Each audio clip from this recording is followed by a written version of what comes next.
around my children. There have been a few instances where when Liz was watching our grandchildren that she actually lost them. When it comes to my children and their grandmother, they're terrified of her. My fear is that Liz will die alone because she's driven everyone away with her toxicity. Dr. Phil, is there anything I can do to get my family back? My greatest fear is never seeing my grandchildren again. Well, Janine and Nathan say they have a hostile relationship with Janine's mother, Liz. They kicked her out of their home after believing she contacted CPS, which she indirectly did. Janine says, quote, "I don't want to get a call saying Liz is dead, and I didn't make an effort on repairing the relationship." Which is why I wrote into the show. Right. I can see Liz laughing over there, but that's why I wrote into the show, so that I never have to have that question of what if. This is my what if. I am making that effort by being here, by, you know. Really? This is your effort? It is my effort.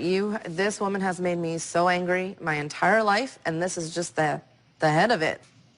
Would you like to know what I think? Yes. Please.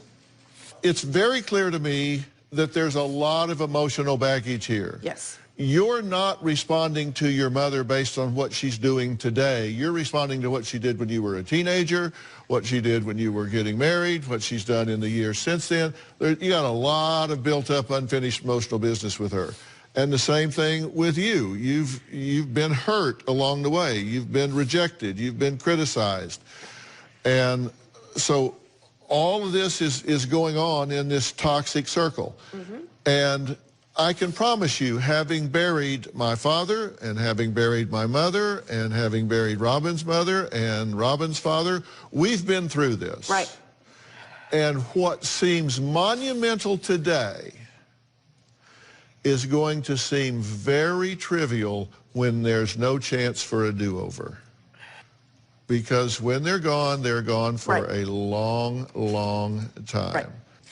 So what I'm trying to say to all of you is that it is worth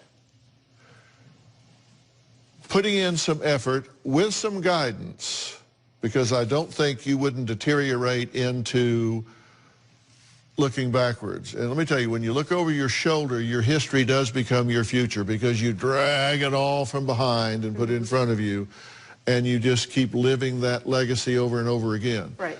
There comes a point when you got to say, not even God can change what has happened. The past is over. The future hasn't happened yet. The only time is now. We've got to live in this moment and start here and now. You weren't a very good house guest. That's not a question. No, I wasn't a good house guest. You were miserable, and you spread that misery around.